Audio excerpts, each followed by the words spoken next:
Hoje a gente está aqui para bater um papo, uma conversa informal sobre um assunto que eu acho que atravessa todo mundo, né?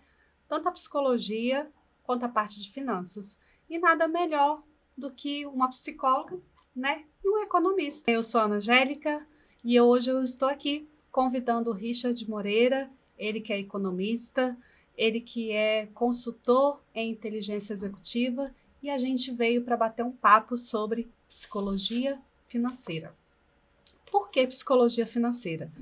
Esse livro ele veio realmente como um divisor de águas, né, na minha carreira enquanto psicóloga, na especialização que a gente estuda em transtornos de humor. O Dr. Renato Silva ele trouxe como indicação e sugestão esse livro e realmente para quebrar alguns paradigmas sobre o dinheiro, né? E pensando nisso, nada melhor realmente de bater esse papo com alguém que entende mais do que eu sobre finanças, que é você, né, Richard? Como é que é para você estar aqui hoje, falar sobre esse assunto? Imagina, é muito legal, né, Ana? Porque as pessoas têm na sua cultura de serem felizes pela quantidade de dinheiro que tem. Né? O dinheiro, querendo ou não, ele traz a liberdade. Uhum. Uma coisa é você ir a uma loja e, nossa, eu queria comprar essa blusa, esse sapato, mas está caro. Às vezes não está caro, você que está ganhando pouco, ou você não tem aquele dinheiro para Uhum. poder comprar. Né? Porque tem preço para tudo, tem produto para tudo. Mas antes de falar sobre isso, antes desse livro existir, eu, quando tinha de 9 para 10 anos de idade, meu avô já me ensinava sobre psicologia financeira. E ele, É mesmo? pedreiro, semi-analfabeto, em uma frase ele me ensinou sobre. Ele Aham. falava assim: quem ganha 10 não gasta 11. Olha. Entendeu? Sobre a importância de poupar, né? Uhum. A poupança, ela te livra ou minimiza o tamanho do azar que você pode ter lá na frente. Uma Aham. reserva você tem. Então Aham. você pode poupar para você poder comprar suas coisas ou até para te dar uma segurança, né, durante a sua vida, Uhum. né, pessoal e até profissional. Então, você vai minimizar a questão, vamos dizer assim, do azar, né? Porque Entendi. as pessoas estão muito ligadas à sorte e azar. Uhum. Ah, por que não tem sorte, outro não tem? Mas a gente vai desenvolvendo aqui, a gente vai entender. Então, quem ganha Sim. 10 não gasta 11, Sim, né? interessante. Interessante essa forma de pensar e às vezes de uma pessoa muito simples, né? Que não, Sim. sem estudo, sem nada, e ela tinha experiência de vida, que é realmente o mais importante. E por que, Richard? Por que falar de psicologia financeira? É. Psicologia não vai entrar nessa seara porque é a sua, mas todo mundo pensa em alguma coisa. Nós vivemos em sociedades que cobram códigos culturais e crenças sociais. Então, Uhum. nós vivemos por códigos, né, de comportamento, nós temos crenças em religiões, crenças em outras pessoas, crenças em livros, crenças em vídeos. Então, nós acreditamos naquilo que nos convém. Aham. Né? E é importante entender que nós somos, de quando nascemos, doutrinados no ambiente familiar a ter um trabalho, para ter uma casa, para ter um Uhum. carro, para ter uma coisa, ter uma profissão, ter uma estabilidade, né? E isso envolve dinheiro, Sim. né? Nada é de graça, né? Tudo envolve compra. Você compra as coisas que você precisa. Tanto na economia que a gente fala bem de primeiras necessidades, que você precisa comer, se vestir, Uhum. como bens materiais, né? Bens duráveis, um automóvel. Então, a gente está o tempo todo falando em compra. E quando a gente fala em compra, a gente fala em gasto. Fala em gasto, fala em Aham. dinheiro. Fala em dinheiro, fala em custo. Fala em custo, vem a questão psicológica. Eu Uma entendo coisa assim. puxando a Você outra, começa né? a pensar, eu preciso de dinheiro para isso, eu não tenho, coisa e tal. Aí entra aquele que eu te falo, aquele código cultural, um deles é o código cultural principalmente do Brasil. Né? As pessoas não têm dinheiro, mas são induzidas a comprar o tempo todo através de crediário. Entendeu? Então as pessoas têm que entender que o importante não é comprar, é poder pagar. Comprar é Aham. diferente de pagar. Você pode comprar o que você quiser, pagar é outra história. Uhum. E Uhum. isso afeta positivamente ou negativamente no pensamento, porque você vai comprar uma coisa que você quer muito, através do seu comportamento, da sua cultura, ou até dar uma satisfação à sociedade para estar incluso em algum meio, Aham. mas você não prevê as consequências que uma dívida pode ocasionar no seu psicológico. Né? E Entendi. isso você sabe muito bem que pode Sim, acontecer, né? sim, De doenças e, infelizmente, até com situações mais certeza. graves. É, e essa questão da psicologia ser aprendido, né? Essa questão de lidar com o dinheiro ser aprendido. O que você acha em relação a isso? Dinheiro é psicológico? Dinheiro é comportamento? Lidar com esse dinheiro faz parte realmente do processo desde quando a pessoa nasce, por exemplo? Completamente. Inclusive, uma das coisas que nós mais discutimos no ensino fundamental hoje em dia é a inclusão de uma matemática financeira, né? Como faz falta, né? Exatamente, ensinar as crianças o que comprar, por que comprar e qual a necessidade disso, como utilizar o dinheiro. De forma bem simples, é assim, vamos numa feira de rua, né? Eu vou te dar R$50 e vou ficar com R$50. Nós temos o mesmo valor, e a feira tem N produtos para você escolher. Só que você tem uma mente voltada a comprar isso que é o que te satisfaz, e eu tenho outra. Com R$50, eu vou comprar a mesma coisa que você e a mesma quantidade? Não, porque você tem um perfil psicológico, eu tenho outro de necessidade e de interesse. Então, é onde a gente entra na questão mais técnica de maximizar e otimizar esse gasto do dinheiro. O que é maximizar? É usar todos esses R$50. De que forma? Otimizando. Usar todos os R$50, que é maximizar, da melhor forma, comprando da melhor maneira. Então, maximizar a quantidade que eu tenho e otimizando o gasto dessa quantidade que eu tenho. Não adianta eu ter os 50 e comprar uma coisa que para mim não vai ser útil ou dura pouco. Por exemplo, eu vou comprar com R$50, é uma coisa supérflua na feira, né? Estão vendendo um radinho quebrado ali, eu vou comprar.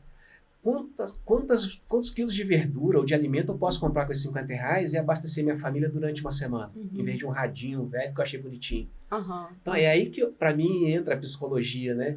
Do pensamento de como eu vou maximizar e otimizar esse dinheiro.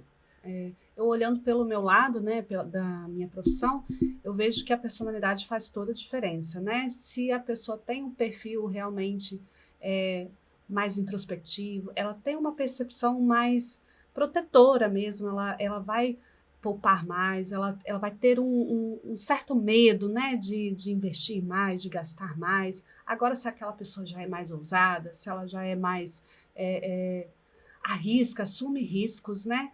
E aí, falando de personalidade, a gente fala muito de habilidades também, né? E a gente tem esse perfil, tem aquela pessoa que gasta muito e aquela pessoa que poupa, aquela pessoa que mantém.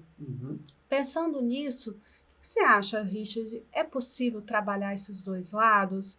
É possível a pessoa passar de um lado para o outro? Ou realmente equilibrar esses dois lados e ser uma pessoa que realmente consiga aproveitar a parte boa de gastar, mas ao mesmo tempo pensar nos imprevistos, né? E tudo que pode vir a acontecer? Você já deu a resposta em uma palavra, que para mim, uma das melhores palavras do mundo: equilíbrio. Entendeu? Você tem um perfil de risco e um perfil conservador.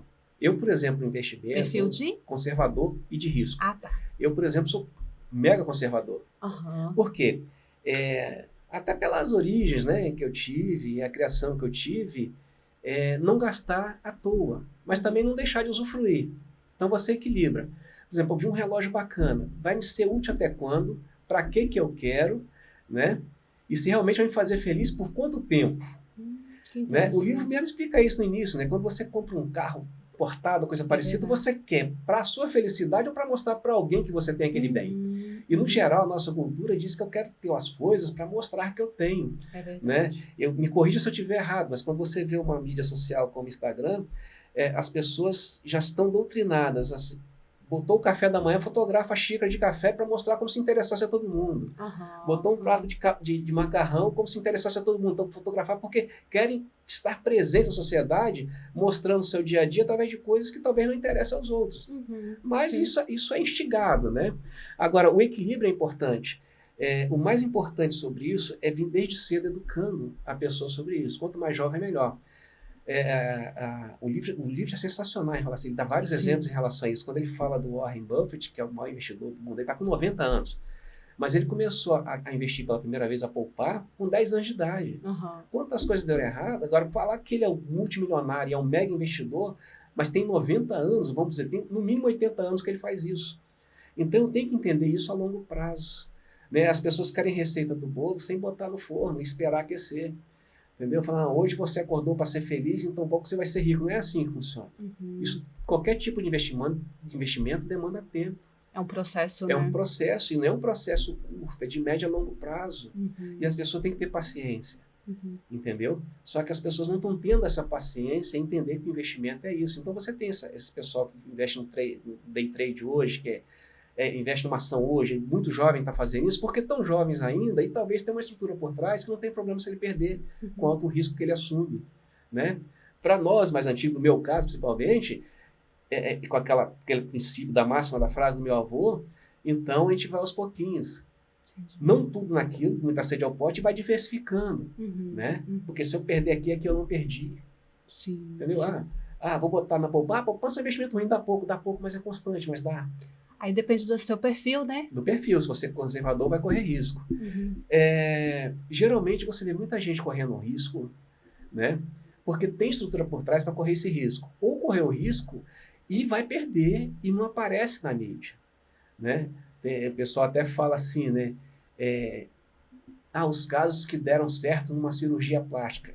Todos. Os que dão ruim ninguém fala. E assim é no mercado financeiro. Não vão falar, só falam os que deram certo. Esse é o problema. E esses que vão para a mídia, então todo mundo pensa que só dá certo. Não é bem assim que funciona. Então você tem que ter uma dosagem de risco e a dosagem de conservadorismo para poder garantir, né, qualquer tipo de plano negativo que isso possa ocorrer. Porque no mercado de bolsa de valores, por exemplo, se a bolsa sobe 10 pontos, você ganha 20. Se ela perde 50 pontos, você quebra. E você tem que entender disso. E as pessoas não têm essa noção porque virou tipo uma moda, né? Aí vem os problemas da psicologia depois, quando a coisa dá errado. Aí a gente procura um psicólogo, vamos fazer terapia. Ainda bem que tem vocês, né? É verdade. Mas eu estava pensando aqui, uma coisa que me chamou muita atenção no livro, Richard, é que, igual você estava falando, né, da questão de ter, né, de comprar, né? E aí que sociedade é essa, né, que te instiga a ter? E o livro faz esse questionamento, assim, o que é suficiente para você, sabe? E para saber que momento que você tem que parar e ver quais são os seus valores, o que realmente é importante, para você buscar, para você correr atrás realmente, mas saber a hora de frear realmente, né? E eu queria que você falasse assim, o que é suficiente? Como saber o que é suficiente, né? Porque eu quero ter o carro, eu quero ter a casa, porque todo mundo, na nossa cultura, é isso que a gente cresce querendo, né? Mas o que é suficiente? Eu não sei se eu sou exemplo, mas eu vivo assim, dessa forma. Justamente porque aprendi com meus avós lá atrás. Outra frase legal que eu acho dos antigos é: a diferença do remédio para o veneno é a dosagem. Né? Eu acho isso interessante. O livro é muito bom, é muito bom. Excelente, ótima indicação, né? Não, ele é melhor que qualquer livro técnico para começar a investir. Você não precisa de livro técnico nenhum mais, é só esse livro aí, porque é linguagem simples, ele ensina a experiência da pessoa no seu ambiente, né? Essa questão da dosagem e o que é suficiente é muito importante. Quando você fala da nossa sociedade, ela tem esse tipo de cultura e de comportamento de querer sempre mais. Né? Eu, por exemplo, quando casei, a kitnet para a gente casar, começar a nossa vida é a melhor coisa do mundo. Cheguei até a ver, mas consegui um de 2 quartos. Nossa, um palácio. Entendeu? Aí nasceu nossa filha. 2 quartos é legal, coisa e tal, mas bom se tivesse um prédio com elevador, né? Com piscina em 3 quartos, onde fazia escritório para estudar. Vamos para 3 quartos. Né? Hoje a nossa filha já cresceu, já tem a vida dela, não mora nem no país. A gente está num 4 quartos, com 3 vagas de garagem, coisa e tal, e só nós dois, eu e a esposa. E a gente fica assim, nossa, e agora? A gente vai querer mais o quê?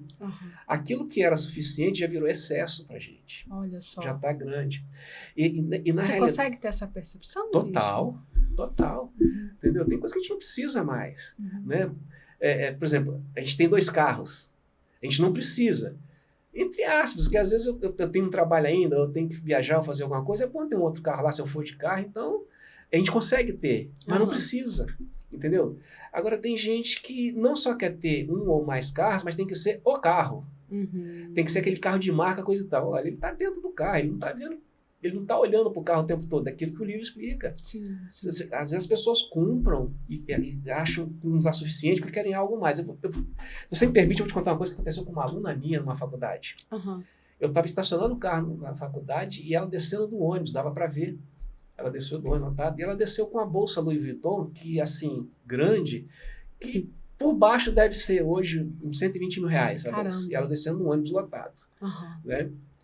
Eu não me contive até por questão de ser assim, por experiência, né, por ter educado uma filha também, Eu chamei ela no canto e falei assim, você não briga comigo não, mas se você ficar zangada é um direito que você tem. Essa bolsa sua é original? Ela, não, professor, Deus me livre, quem sou eu para ter original?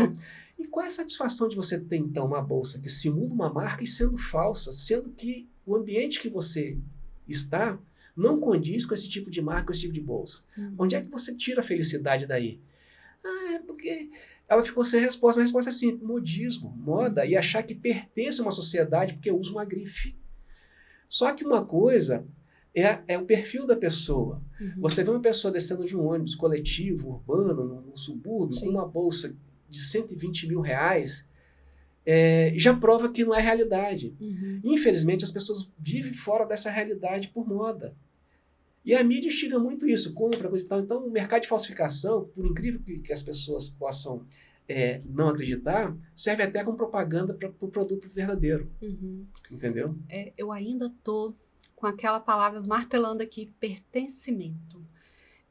Me parece, então, que o dinheiro ele possibilita um certo pertencimento, de fazer parte de algo, de estar dentro de um grupo, de te trazer uma admiração, de te trazer um respeito. Ele simula isso, né? Ele Mesmo sendo simula. real. Porque o que diz esse pertencimento? As pessoas, em várias culturas, e a nossa não é diferente, costumam valorizar o outro pelo que tem, não pelo que é. Isso é forte, né? É forte. Valorizar pelo que tem, não pelo que você é. Entendeu? Então, isso leva as pessoas a se sentirem constrangidas. Né? Eu tive uma infância muito pobre, mas o que aconteceu comigo? Por praticar esporte, o esporte me deu a possibilidade de estudar em escolas de classe média alta, classe rica, no estado. Né? Mas eu saía a pé do morro onde eu morava, andava 1h30 para chegar numa escola na capital, né?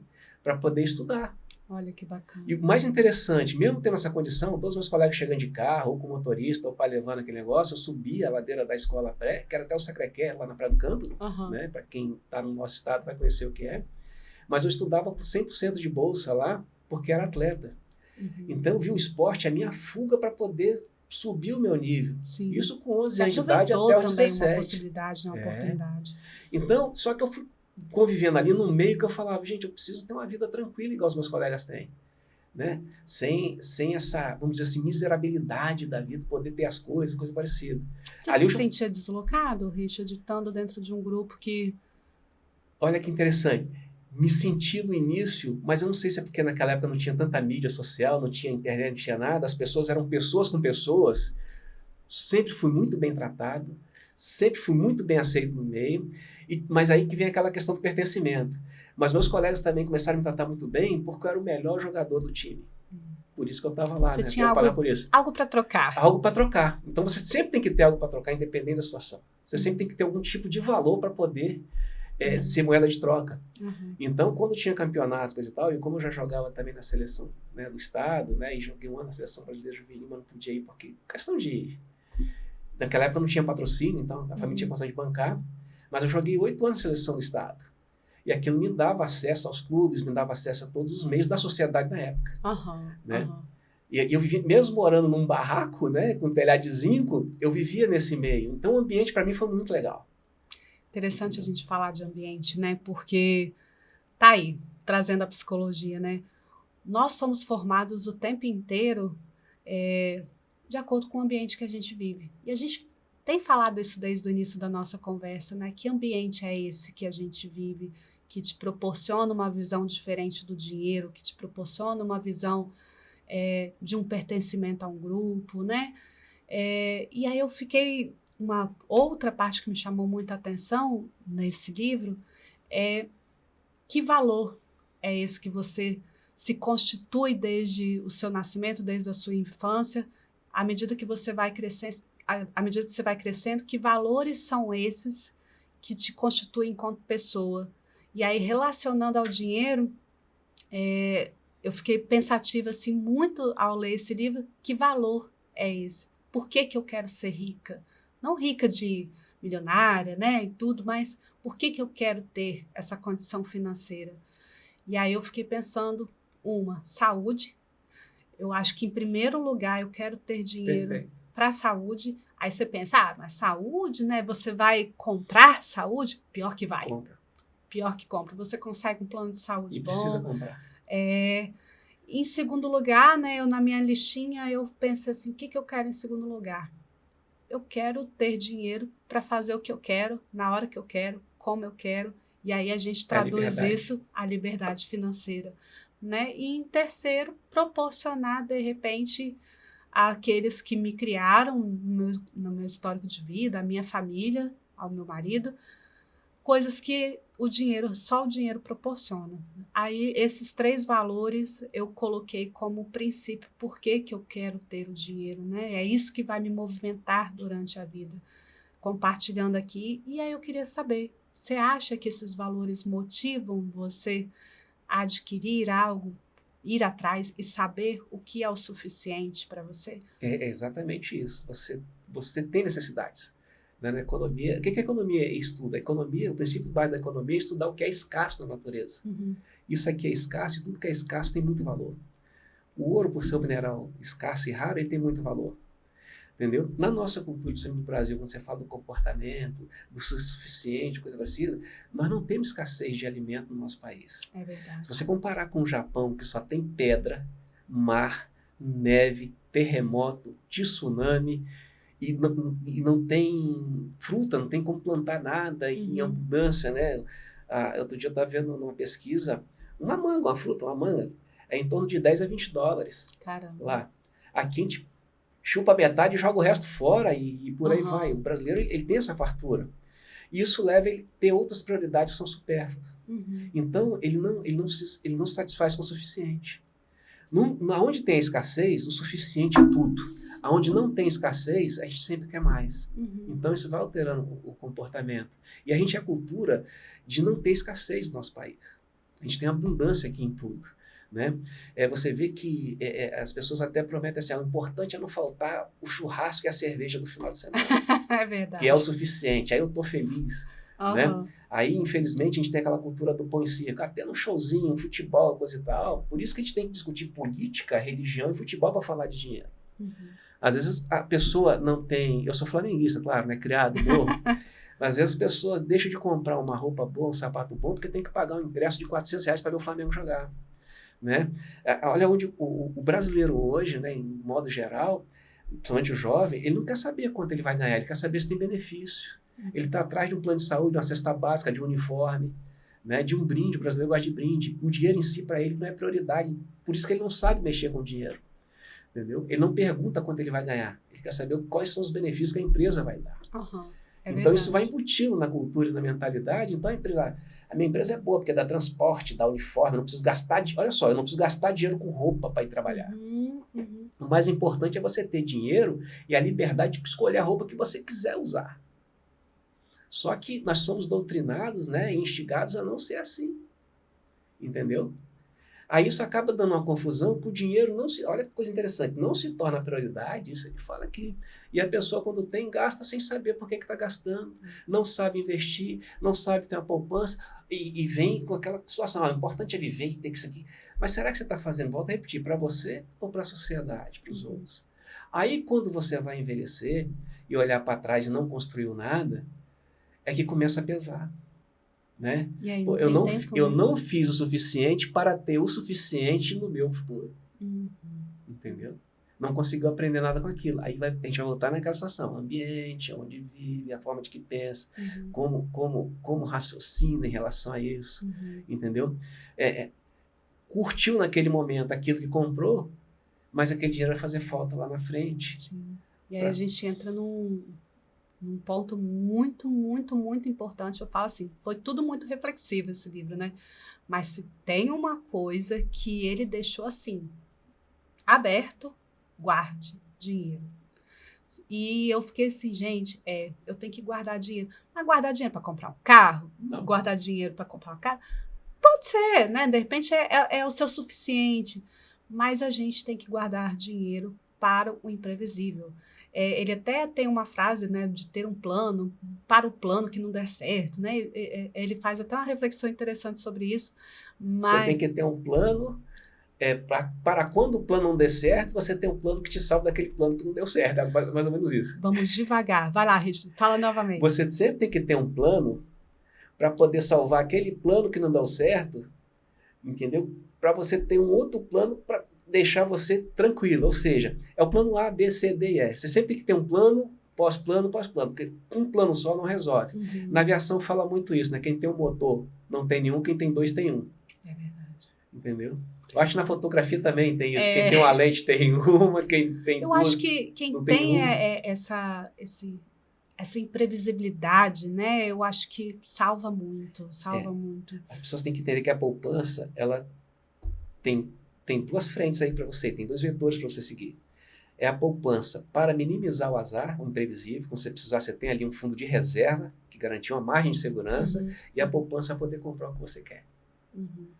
Quanto mais você poupa, porque olha que interessante, né? Economicamente falando, a poupança ela não fica estática. Ela tem rendimento. Uhum. Qualquer investimento tem que ter um rendimento. Sim. Então, se você botou 10, amanhã ele é 15, depois ele é 20, depois ele é 25. Uhum. E, de repente, você vai comprar uma coisa que é 10 aqui. Então, uma coisa importante que está na entrelinha desses livros é o cartão de crédito. Nós aqui somos estimulados a usar o cartão de crédito para comprar coisa porque nós não temos dinheiro para comprar. O cartão de crédito ele foi concebido na sua inteligência financeira para quando você tem o dinheiro, não usar o dinheiro e usar o crédito. Você pega esse dinheiro, põe na poupança e investe ele. Vou comprar esse livro, custa R$10. Eu tenho esses R$10, só que eu não vou pagar à vista não, vou pagar no cartão. Esses R$10 eu vou botar na poupança. Uhum.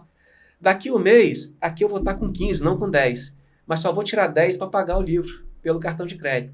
Então, uma das melhores formas de investimento financeiro é saber usar o cartão de crédito. É pegar todos os seus pagamentos, condensar num único dia, desde que você tenha já o dinheiro antes da compra para poder pagar aquilo. Uhum. Ou seja, não ser estimulado a comprar sem ter o dinheiro. Entendi. Tudo que você quiser, não por modismo, né? Não compre por moda. Você quer aquilo. Junta o dinheiro primeiro para ter aquilo, poupa aquele dinheiro, usa o cartão de crédito, ganha mais 30 dias ou 40 com aquele dinheiro rendendo, e quando você vai pagar, você vai pagar o mesmo valor naquilo que você adquiriu, e aquilo que você está pagando está deixando um troco para você na sua poupança. É simples demais. Isso quer falar uma estratégia simples, mas que muita gente não tem conhecimento disso. Porque não é interessante ensinar. O próprio mercado financeiro ele é cruel em relação a isso, porque ele quer que você gaste para você pagar juros. O mercado financeiro vive de juros. Então, quanto mais você devia, mais ele recebe. Ele não quer receber aquele valor líquido, ele quer o juro acumulado, que é em cima disso que ele ganha. Uhum. Só que para nós, economistas, o mais importante, né, isso eu pratico na minha vida e a minha casa toda pratica, a gente só compra alguma coisa se tiver o dinheiro para pagar à vista. Sim. Mesmo usando cartão de crédito. A não ser que seja uma coisa muito essencial e que Uhum. você precise. Uhum. Tudo bem.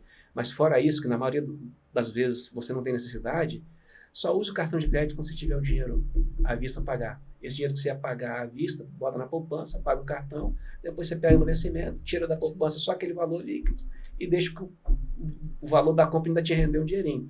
E ainda vou mais além. Sempre peça desconto, independente da forma de pagamento. A concorrência é muito grande. Uhum. Não só a concorrência física de loja, como a concorrência também via sites, né? Uhum. Via internet. Uhum. Então todo mundo sabe. Qualquer loja que você entra hoje, você pode abrir o site, mas na internet é mais barato, e eles vão fazer aquele preço. Uhum. O brasileiro tem vergonha de pedir. Sim, desconto. É verdade. Fica constrangido em pedir. Uhum. Peça o desconto. Eu peço sempre. Também. Mas, voltando naquela parte de guardar dinheiro, porque não tem jeito, foi o meu ponto fraco do livro, porque as emergências aparecem, né, sempre, e eu fiquei pensando muito na pandemia. Quanta gente quebrou na pandemia, quanta gente desenvolveu transtornos mentais. Quem é que quer prever a pandemia? Pois é. Você entendeu da importância de ter um plano para quando o plano não der certo? Ninguém não tinha protocolo para nada, nem para a área de saúde, nem para a área financeira, nem para a área econômica, nem para a área de vida, não tinha protocolo para nada. E foi uma loucura, né? Eu falo que foi uma aba assim que abriu e é uma escola, né? E a gente não pode esquecer. Entendeu? É verdade. Então, a questão de poupar é a previsibilidade e margem de segurança. Esse é o segredo. Não é que vou poupar, não, vou gastar porque eu não sei se eu estou vivo amanhã. Tem umas frases assim, né? As pessoas, eu estava até conversando ali fora com os meninos, assim, a gente tem na nossa cultura, e você vai poder explicar melhor isso, porque você é psicóloga, mas assim, pela minha experiência mostra que quando está tudo bem para a gente fica preocupado. tem alguma coisa errada, tá muito calmo. Né? A gente tem que procurar o problema aí, porque tá muito estranho. Santo, quando recebe muita esmola, desconfia. Tem alguma coisa errada aí, então te procura onde não tem. E essa é a nossa cultura. Né? Só que quando vier, se você tiver a poupança, voltando nesse ponto-chave que você gostou muito, guarda o dinheirinho. Não custa nada. Eu até... Gosta de crediário? Faz um crediário para você. Ó, todo dia eu me devo R$100. Vai lá e paga. Uma coisa que é interessante, tem uma reserva de emergência que cubra os seus custos, né? Igual, eu não sei a equação direitinho, mas a gente precisa ter 6 meses de reserva de emergência para se caso acontecer qualquer coisa, né? Eu perder meu emprego, meu marido adoecer, a pandemia, sei lá, surgir, né? Então, assim, aquela regrinha, guarde 10% do seu salário. O ideal é 30%, 25%. Esse é o ideal. Acabou. Se você 10%, vive com 70%, né? tem 1.000, gasta só 700 para viver e tenta poupar R$300. Entendeu? Mas qualquer coisa que você guardar, o centavo que for... Já está na frente, já né? está na frente. Entendeu? Eu vou começar. Comece, né? Se você tem 20 anos, se você fizesse igual o Warren Buffett, que começou com 10... Entendeu? Com as moedinhas, mas é cultural, né? Esperto foi ele. Exatamente. E não cair nessa armadilha de que não sei qual vai ser o dia de amanhã, então vou gastar. Gastar não é viver bem. Entendeu?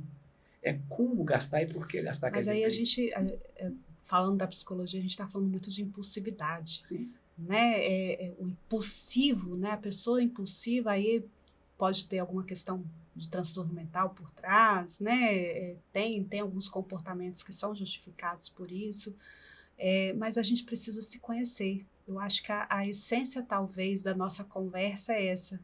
Se conhecer seus valores a respeito do dinheiro, né? A respeito de si próprio, se conhecer qual é o seu perfil de investimento, se eu sou conservadora. O que te faz feliz, né? Eu acho que a essência é isso, assim, que move a vida, né? E pensando nisso, eu fiquei pensando, Richard, engraçado, foi até uma conversa desse final de semana em família, né? Que a gente, por acaso, não tinha o intuito do livro. Por que antigamente a gente conseguia guardar dinheiro? Eu lembro que, gente, eu trabalhava, eu estudava à noite, trabalhava final de semana, não tinha dinheiro para nada, mas eu conseguia ali, aquele dinheirinho no final do mês, eu sempre conseguia separar. Mas hoje está dificílimo. Por que isso? Sabe que eu acho que isso não é difícil de responder, né? Não é difícil, não. Dá uma olhada o que se tinha para consumir há 20, 30 anos atrás. Não tinha internet, não dá 30 anos para arredondar para cima. Você não tinha acesso a muita publicidade, você não tinha acesso a muitos produtos. Dependendo do lugar, por exemplo, o comércio mesmo físico não tinha concorrência. Só existia um produto. Na época dos nossos avós, então, era só um armazém que você botava na caderneta lá e aquilo era padrão, era todo dia. Hoje você tem muitas opções. Antes você só falava num refrigerante. Um Guaraná, uma Coca-Cola, uma Pepsi. 3. Quantas variedades de bebida você tem hoje que simulam um refrigerante? Um exemplo. Né? Quantas marcas de carros você tem hoje que você nem sabe mais dimensionar? E uma fábrica só. Vamos longe não. Faculdade, universidade é difícil demais. Né? Existiam 3 no nosso estado na década de 80. Hoje, uma dessas 3 tem mais de 50 cursos. Uma. É verdade. Entendeu? Então, quer dizer, aumentou muito a oferta das coisas. E aumentar a oferta das coisas, mais em junção, isso é que eu percebo, mais a junção da publicidade atual, que é instantânea em tempo real, vão se criando tribos que você tem que pertencer o tempo todo. Aí você é estimulado a comprar para poder fazer parte daquilo. Não vamos longe, não. Antigamente, principalmente para as mulheres, o maior estimulador de consumo chamava-se uma festa ou um casamento. Tem que ser até hoje, tem que ser um vestido novo, tem que ser um salão, tem que ser unha, tem que ser os acessórios, tem que ser o sapato, só para aquela festa ali. Hoje, isso expandiu. Qualquer saída, principalmente as mulheres, tem que dar a concorrência muito grande do padrão de beleza. A concorrência hoje é muito grande. Você não existia o tal do Botox, a harmonização facial, não tinha nada disso há pouco tempo atrás. Economicamente falando, assim, né? Essa parte realmente eu não entendo. Mas você acha que o nosso dinheiro também perdeu o valor de compra, assim? Inflação, né? Essa parte assim. Olha só, o que é a inflação? A inflação é como se fosse encher uma bola mesmo, ela vai inflando e uma hora estoura aquilo. O que causa a inflação? A procura. Quanto mais as pessoas querem aquilo, mais caro aquilo fica. Entendeu? A vantagem da concorrência é que quanto mais da mesma coisa tiver em vários mercados, mais barato aquilo fica, que não inflaciona. Mas o que vai inflacionar é o estímulo da mídia em relação à propaganda daquilo e falar que aquela sociedade só é boa porque consome aquilo. Aí todo mundo vai correr para aquilo. Um grande vetor que estimula isso, as novelas. Você pode ver que as novelas hoje aparece uma marca de cerveja, aparece a marca de um banco, né, no meio da cena, coisa que não tinha antigamente, mas descobriram isso. Os telejornais estão fazendo propaganda no meio da notícia. Né? Todos os telejornais. E as pessoas que têm na nossa cultura, eu sou bem informado porque eu assisto um telejornal. Eu adoro novela que está na nossa cultura, né, do nosso povo. E tem essas inserções mercadológicas que a gente chama até de praticamente indiretas, mas hoje estão muito diretas. O ator tal, que é meu ídolo, está tomando aquela cerveja. Nossa, ele está usando aquele banco de novela. Então, isso várias coisas. O carro que ele usa é esse. Vai estimulando você gastar. Isso faz com que o dinheiro vai perdendo valor, não só pela inflação, você vai consumir muito, quanto mais daquilo você quer, mais caro fica, mas perde valor porque você está comprando coisas que literalmente não tem valor. Ou seja, né, quanto mais eu gasto, mais... Quanto mais eu gasto, quanto mais eu ganho, eu estou gastando mais também. Alguém está ganhando com esse estímulo, principalmente quem te vende o produto ou o serviço, está ganhando. Você investe uma publicidade justamente para vender mais. Entendeu? Você bota uma pessoa que você tem credibilidade, você, vamos dizer assim, é fã, né? E tem gente até que idolatra certas personalidades aí, né? E gastam devido a essa imagem, não porque estão felizes com aquilo. Olha que interessante, isso você vai poder explicar melhor. O livro também fala, quem é você? Você é você ou você quer ser outra pessoa? E isso estimula o seu gasto também, entendeu? Eu quero ter o carro que a Ana Angélica tem. A Ana Angélica quer ter o apartamento que o Rich tem. Não é o seu, é que o fulano tem. Comparação, né? O tempo todo é através da comparação. Então as pessoas não têm aquela assim, o que é importante para mim? Não faz essa reflexão. E não fazer essa reflexão, elas vão se auto-inflacionando no seu dinheiro. Vamos dizer assim, porque vão comprar coisas que não requer a que sua realidade determina. Lembra da bolsa da menina usando uma bolsa falsa, mas de marca? Não é a realidade dela. E disso nós temos aí, eu vou exagerar, mas é para provocar. Mais de 90% da população vive nesse estímulo, né, de viver e achar que faz parte do ambiente que na realidade não é o seu. Isso inflaciona qualquer mercado, porque as pessoas vão gastar aquilo que não tem. E pensando nisso, assim, uma reflexão que eu faço, né? Você subindo a montanha-russa é super legal, né? Ou seja, à medida que eu vou trabalhando, eu vou estudando, eu vou ganhando mais. Então, isso é maravilha. Eu super crio minha fortuna, mas se eu caio, acabou. É o que a gente chama de curva econômica, entendeu? E aí, pensando num dado, muitas pessoas desenvolvem a depressão e muitas pessoas se suicidam, né? Quando perdem a parte financeira. Eu tive exemplos perto sobre isso. Principalmente homens. Então, eu queria que você falasse, Richard, um pouquinho assim, dessa curva, né, que você falou. Porque, na verdade, na vida, assim, quando a gente tem algum projeto, a gente tem a ideia, né? Aí, inicia, dá o start dessa ideia. Aí você vê que ela está evoluindo, ela evolui, mas tudo tem um limite. Ela vai chegar em um ponto que ela vai estabilizar. Então, ela sobe e vai ficar reta. Ela vai chegar num determinado ponto, nessa curva que a gente estuda em economia, que tem dois fatores. Ou você continua são três fatores. Ou você mantém ela estabilizada, ou você faz ela subir, ou você cai. E se você não estiver muito bem preparado, acompanhando todos os aspectos que envolvem esse projeto seu, né? Às vezes você tem uma grande ideia, mas você não entende daquilo. Você pode ver, inclusive, você pode entender muito daquilo, mas você não consegue dar estabilidade para aquilo. O próprio livro fala sobre isso. Tem especialistas que quebram na área financeira, e aqueles que não entendem nada estão muito bem financeiramente. Por quê? Para eles vão até o suficiente e mantêm estabilizado. Eles não correm mais o risco dali para tentar subir. Eles querem manter aquele estabilizado. Então, pela poupança que eles fazem, a reserva que eles fazem, eles não deixam aquilo cair.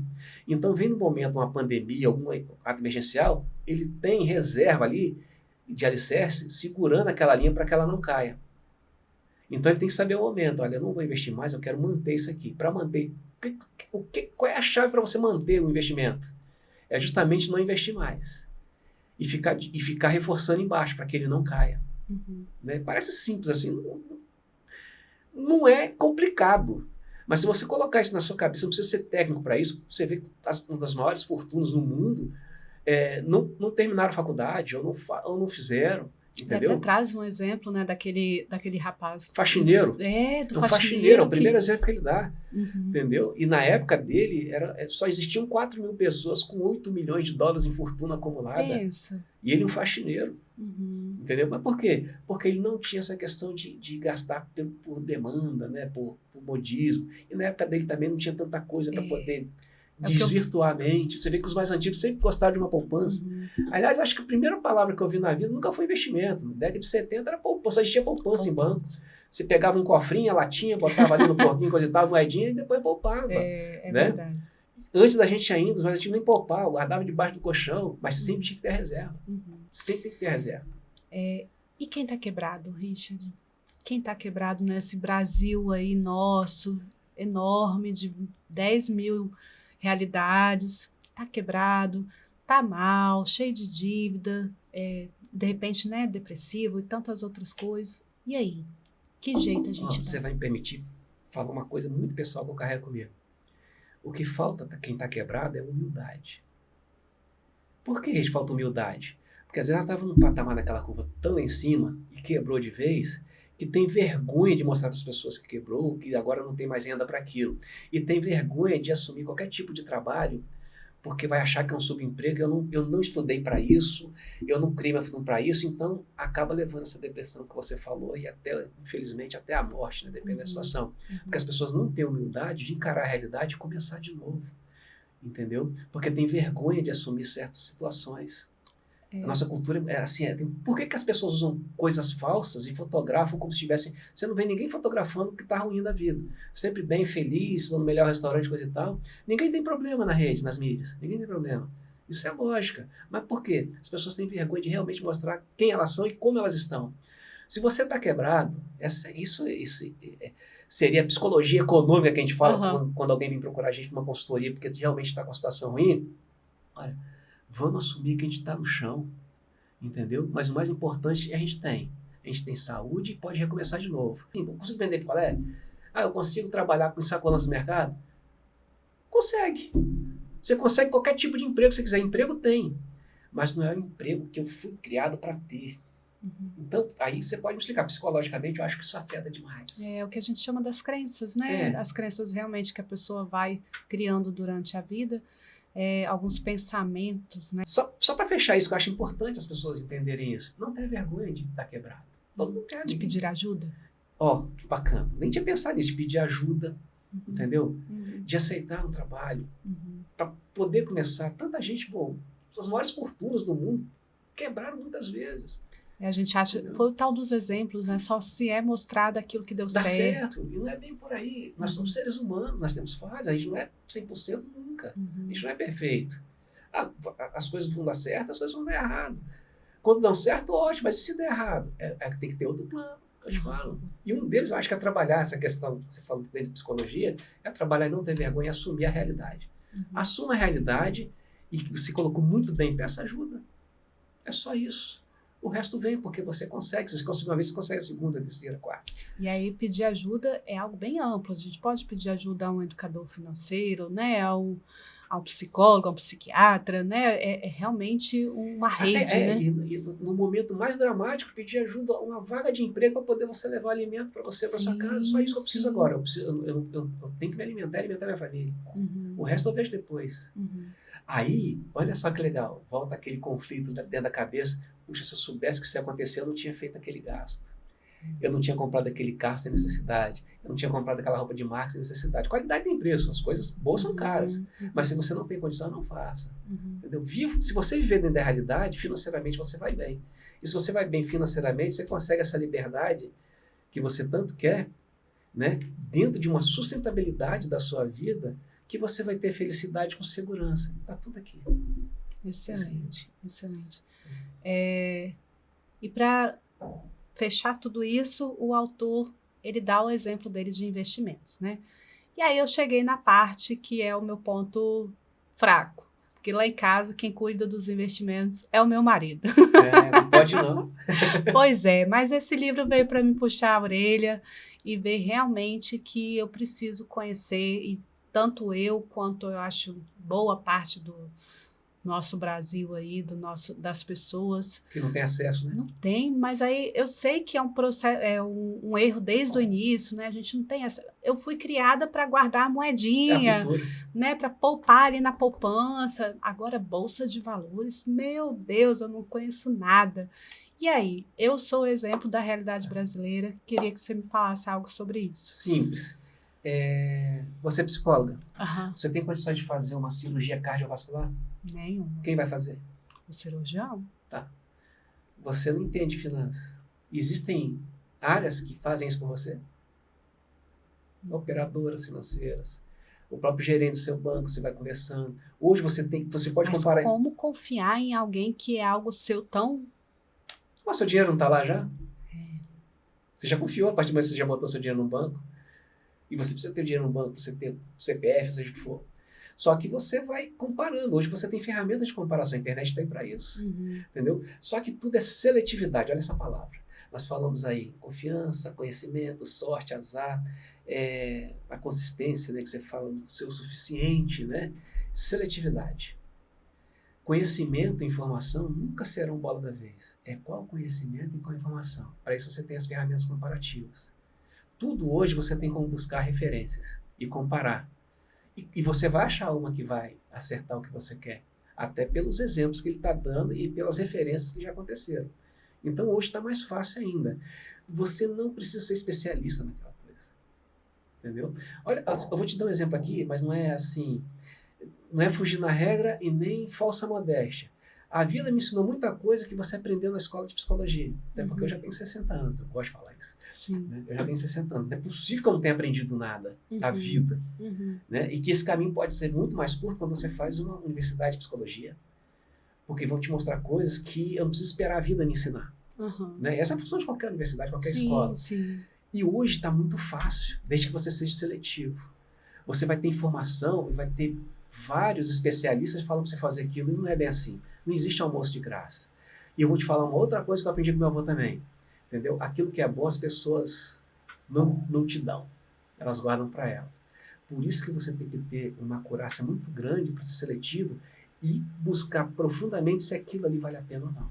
Na sua área é melhor ainda, de psicologia, que você tem vamos dizer assim, você tem um vetor que te dá essa vantagem, porque você estudou sobre a mente humana, vamos dizer assim, né, e sobre comportamento. Então você olha como se movimenta o ambiente, você vai bem. Você quer ver uma coisa? Eu vou investir na empresa tal porque está dando dinheiro. Tá, essa empresa existe há quanto tempo? O que ela faz? Pô, eu vou falar alguns nomes aqui. Né? Você tem Unilever, você tem Nestlé, você tem Coca-Cola, você tem Vale do Rio Doce, você tem a ArcelorMittal, são empresas que já passaram 100 anos. Te dão confiabilidade para você investir em ações dela? Claro que não. Tem altos e baixos? Tem, como qualquer outra. Né? Mas surgiu uma nova agora, surgiu a tela do Elon Musk, uma coisa nova, carro elétrico, coisa e tal. Tem poucos anos de referência. Você vai investir? Perfil de risco. Não é o meu caso. Eu vou continuar, assim, ganhando um pouco, mas constante. Né? Por isso que meu perfil é hiper conservador e eu não abro mão disso. Entendeu? Por isso que eu vivo feliz, porque para mim o suficiente é não perder. Para mim o suficiente é não deixar de ganhar. Não é quanto. Entendeu? É manter a linha daquela curva sem descer. No mínimo sem descer. Se ela subir, ótimo. Entendeu? O próprio investimento vai dizer isso, mas para mim ela não pode descer. É aí que vem a questão de você botar psicologicamente na sua mente, né, vamos dizer assim, a importância de isso aqui é suficiente para mim. Não preciso mais do que isso. Entendeu? Para que eu preciso de uma TV de 200 polegadas se de uma de 50 já me atende? Né? Não, porque vai para o cinema, é legal. Entendeu? Por que eu vou manter uma coisa se não vai me dar retorno que eu preciso? É igual a questão do tempo, né? As pessoas têm que otimizar mais tempo. Você pode vender o seu tempo, mas você não pode comprar de volta. Entendeu? Pega esse tempo. Você pode vender o seu tempo, mas você não pode comprar de volta. Eu vendo muita consultoria, meu tempo naquele momento ali. A gente está vendendo nosso tempo aqui, um exemplo. A gente pode recuperar? Não. E vou dar uma outra coisa aqui que o pessoal vai ficar zangado comigo. Nota 10, esse livro, independente da nota que você tira na escola, esse livro torna você inteligente se você entender o que ele quer dizer. Ele torna você inteligente. Inteligente não é tirar nota 10 nas matérias. Ser inteligente, para mim, que a experiência mostrou isso, é adquirir o conhecimento, aplicar esse conhecimento desde que ele dê um retorno que te faça feliz. Se eu li esse livro ou qualquer um outro, apliquei aquilo, me deu retorno e me fez feliz, eu fui inteligente na aplicabilidade. Ninguém até hoje, eu tenho certeza que ninguém que está nos ouvindo, assistindo, ninguém perguntou qual foi a nota que você tirou em matemática e geografia para te empregar. Qual foi a nota que você tirou em matemática, português, geografia, história em geral? Ninguém te pergunta isso. Entendeu? Aí você quer saber para que você serve numa organização. Para que você serve? Então você não é o seu currículo, você é o seu trabalho. Entendeu? E infelizmente, né, e eu sou professor universitário, eu falo isso porque eu estou lá dentro, né? É inconcebível você rotular alguém de inteligente porque tirou a nota em um determinado momento de uma prova que você decorou, que o pensamento não foi seu. O próprio René Descartes, em 1600, de Borrachinha, já falava, né? Penso, logo existo, né? Na realidade, a frase toda é duvido. Se duvido, penso. Se penso, logo existo. Por que você é inteligente se você tirou 10 em coisas que você nunca pensou? Você sempre replicou e reproduziu pensamentos de terceiros. Numa referência biográfica. Não foi você que pensou sobre aquilo. Então você nunca foi inteligente, você nunca pensou, então você nunca existiu. Então começa, você falou muito bem quando a gente estava conversando, começa a fazer essa introspecção e pensar sobre quem você é. O que você aprendeu, onde você pode melhorar, o que te torna feliz e o que te torna feliz com o que você tem, o que é suficiente para te tornar feliz. É só isso, é simples, não precisa recorrer a grandes literaturas, a grandes escolas. O que você era e o que você é hoje. Qual foi a evolução que você teve, ou a involução que você teve. Eu acho que você pensar nisso e volta na seletividade, pesquisar e selecionar aquilo que realmente é viável, aí não tem erro. Não tem erro. Interessante. E para fechar, então, pelo que eu entendi, eu preciso me conhecer? Precisa se conhecer, e você sabe melhor do que isso do que... Até tem uma pergunta, quando o psicólogo quer fazer uma terapia, ele vai em psicólogo? Com certeza. Então, é super indicado o psicólogo fazer terapia, da mesma forma também fazer supervisão, né? Então a gente nunca está sozinho nessa, não. Então faça isso. Se você quiser saber sobre finanças, procure quem opera no mercado de finanças. Que tem referência, tem muitas referências boas, muitas, entendeu? Então, assim, você fez uma pergunta legal, mas em quem confiar? É só olhar a referência e contemplar no mercado. A coisa mais importante é quem manteve essa curva no alto do mercado por tanto tempo, né? É ascensão e tempo. Por quanto tempo ele está ali e está dominando o mercado, aí você confia, não tem como dar errado. Entendeu? E geralmente esses que estão há mais tempo no mercado são aqueles que, vamos dizer assim, remuneram menos. Quando vier com uma remuneração muito alta, aí você tem que desconfiar. Né? Não existe isso no mercado financeiro. Eu vou ganhar um investimento aqui porque estão pagando mais. Eu aconselho por experiência pessoal e profissional a não cair nessa armadilha. Entendeu? Quando você... está oferecendo quanto? X%. X%? Aí o outro está X2%. Dá uma olhada nas notícias no mercado, se isso você tem publicamente. Quanto é que está o mercado hoje? Está X ou X%? Está X e X para -1. Então não vale aquele X2 não, porque é só por isso que você vê tanta gente quebrando. Aí as pessoas, por falta de informação e por falta de seletividade, vão naquele porque o olho é grande, né? São pessoas gulosas, acham que vão ficar ricas. Você pode ver que todos os golpes que acontecem no mercado financeiro é aquelas pessoas que pegam tudo porque estão oferecendo mais. Não tem o suficiente? Sim. Então tem a regularidade. É o equilíbrio. O mercado financeiro que oferece mais não é bom negócio. Interessante. Eu gostei muito de conversar com você, Richard. Eu gostei, né? Eu falo muito, né? Porque o assunto é bom, é um assunto, apesar de estar num livro, mas o livro reporta bem isso, é um assunto muito pessoal, é do dia a dia. Ele não é técnico, ele é importantíssimo por isso. E fala da gente, né? Fala da gente. Fala da gente, fala a forma que a gente lida com... E dá exemplos factíveis, exemplos reais, né? E que às vezes você não entende. Por que essa pessoa se deu tão bem? Por que ela se deu tão mal? Ele explica isso de uma forma muito clara, com bons exemplos. Sim. Os exemplos que ele coloca aí são assim, sensacionais. E eu queria deixar esse espaço para você, para ver se você quer falar algo mais sobre esse tema, sobre a sua experiência, sobre estar aqui falando, conversando hoje sobre um assunto que muitos realmente não têm acesso, né? Hoje o assunto de finanças é muito importante, né? Até porque as pessoas querem e precisam de progredir na vida, principalmente na área financeira. E o importante vocês terem escolhido esse tema é que ele não para só nesse podcast de hoje. Né? Ele tem várias referências que você pode explorar nisso aí. E a gente falou a maioria deles aqui. O equilíbrio emocional, né, um modelo mental, né, como interpretar as coisas, como ser seletivo. Tá, foi muito bacana o que nós falamos aqui, coisa e tal, mas como chegar nesse nível, entendeu? O que é ser seletivo? Como treinar para ser seletivo? Né? É só você... Aí eu entro naquela questão de tempo. O mais importante para mim é a questão do tempo. Como você utiliza o seu tempo. E hoje a gente sabe que o tempo está sendo roubado a extremos, né? O tempo que a gente fica na tela. Eu só vou dar um exemplo aqui que eu acho importante. Dentro da nossa consultoria, a gente treina executivos que são tomadores de decisão. Né? Tomador de decisão. Um tomador de decisão, ele tem incrível, ele está num mundo paralelo, dependendo do nível que ele atua. Né? É uma pessoa que não tem muito tempo para, por exemplo, digitar numa mídia social, olhando o Instagram, olhando o Facebook, olhando a internet. Qualquer decisão dele tem que ser boa para a empresa, porque ele é a última assinatura. Se ele der uma decisão errada, a empresa pode quebrar. Né? Inclusive, no termo militar, o pessoal usa muito assim, quando o general erra, o soldado morre. Né? Por isso que são decisões estratégicas, são pessoas que têm que ter a mentalidade estratégica. O que é ter uma mentalidade estratégica? Ser estratégico é prever um futuro que não pode ser previsto. Eu tenho que pensar que aquilo pode acontecer. Como eu crio esse tipo de modelo mental? É justamente aproveitando melhor o seu tempo com a seletividade que você tem aqui. Olha, como eu posso fazer isso? Eu detesto ler. Agora, esse livro... Entendeu? Eu leio livros assim, aí paro no outro. Eu li uma vez um livro, até um escritor chinês. Quando você começar a ler, o brasileiro geralmente a gente lê para ter sono. Tô sem sono, vou ler alguma coisa para ver se o sono chega. Não é um sono assim, não é para pegar conhecimento, é para ver se o sono chega. Aí ele fala o seguinte: bota 2, 3 livros, no mínimo 2 livros do seu lado, com temas diferentes. Quando aquele assunto joga, pula para o outro. Aí você mudando o tema, você se mantém mais tempo acordado e aprendendo coisa nova. E no final das contas você leu 2, 3 livros de uma vez só. Então, assim, a cultura milenar, eu acho interessante essas coisas simples, né?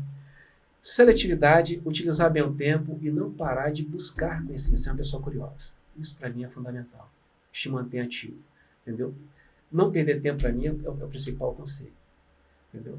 Você pode curtir sua praia? Pode curtir sua praia, coisa e tal, mas tem coisa que está te roubando tempo e você não percebe. É isso que você tem que prestar atenção. Entendeu? Quando eu falo assim que na nossa área a gente discute política, religião e futebol, é justamente por causa disso. Essas coisas, né, eu não discuto fé a gente estuda mais, mas a religião, por exemplo, para falar de Cristo, nós temos quase 6.000 religiões cristãs. O que faz você ser católica, batista, metodista, adventista, presbiteriano? O que faz escolher se é a mesma coisa? Entendeu? Eu vou falar uma coisa que provoca, isso toma seu tempo. Minha família sempre frequentou essa, coisa e tal, mas qual é a verdade para você?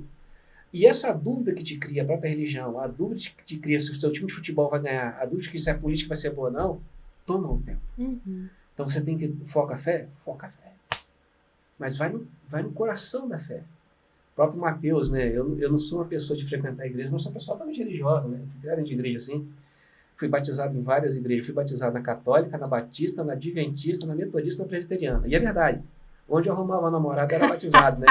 Para poder agradar a família. E acabei aprendendo um pouco mais sobre Deus e ter fé, né? Mas o que é importante nisso aí? Quando você pega uma Bíblia para ler Mateus 6, lá está dizendo, é você e Deus. Reserve no seu quarto, se ajoelhe, converse com Ele. Entendeu? Não tem momento, não tem local, não tem hora. Entendeu? Isso é igreja importantíssima. Você tem que ter sua fé, exercitar, independente da religião que você tenha. Mas aonde eu quero chegar? Para qualquer coisa. Fanatismo. Fanatismo na religião, fanatismo na política, fanatismo no futebol. Isso toma tempo. Infelizmente. Entendeu? Então, só estou te dando 3 coisas que podem tomar o seu tempo, que você tem que equilibrar. Então, você tem esse equilíbrio com o tempo, o resto você consegue, com a seletividade, você consegue evoluir. E parece que o segredo da vida é um grande equilíbrio, né? O tempo todo. O tempo todo. Essa, para não ser clichê, mas a vida é uma balança, né? Altos e baixos, né? Então, você tem que equilibrar isso. E não esquecendo que a diferença, né, do remédio para veneno é a dosagem. É a dosagem. Então, começa a entender que o que você tem é suficiente. Você não precisa muito mais do que isso, não. É isso aí. Eu acho que essa foi a nossa proposta, né, de trazer algumas reflexões, né? Se quiser ter mais curiosidade, leia o livro também, né? E eu acho que a discussão não acaba aqui. Não. Né? Porque é uma mudança de jeito de vida, de estilo de vida, de forma de viver. E se tiver difícil, como a gente falou, busca ajuda, busca recomeçar realmente. E eu quero apenas te agradecer, Richard. Eu que agradeço. Eu posso só dar uma frase que eu acho essa mais importante de tudo que a gente Pode falou? falar. Adaptação é o segredo da sobrevivência. Adaptação é o segredo da sobrevivência. E faz todo sentido. Espero me adaptar, espero sobreviver. Eu que agradeço. Espero guardar dinheiro também para o imprevisível. Guarda. Né? Pensa no que a gente falou, não cai no modismo, você guarda. Procurar uma ajuda, né, do investimento. Faça as comparações, pergunte. Entendeu? Se eu tiver um problema ambiental, eu vou te procurar, não tenha dúvida. Que bom. E por aí vai. Mas eu que agradeço, a iniciativa é muito boa. Entendeu? Com certeza o programa é um sucesso. Né? E o mais importante é trazer esses temas que a gente possa simplificar a linguagem deles. Acho que é isso que o público precisa. Temas importantes de uma linguagem simplificada. Poder falar sobre esse tema foi muito gratificante para mim. Eu acredito para todas as pessoas que puderam nos assistir. E poder levar conhecimento àqueles que realmente não têm. Instigar a leitura, eu acho que é muito importante também. E é isso, a casa está sempre aberta. Volte sempre para a gente poder conversar sobre outros temas. Vai ser um prazer. E para você que realmente nos acompanhou até aqui também, muito obrigada por você ter assistido. E a gente espera que esse tema tenha sido muito importante para você, como foi para mim. E nos acompanhe nos próximos programas. Vai ser muito importante realmente ter a sua presença conosco. Acompanhe nossas redes sociais, o nosso YouTube, o nosso Instagram. E é isso, gente. Grande abraço, até breve.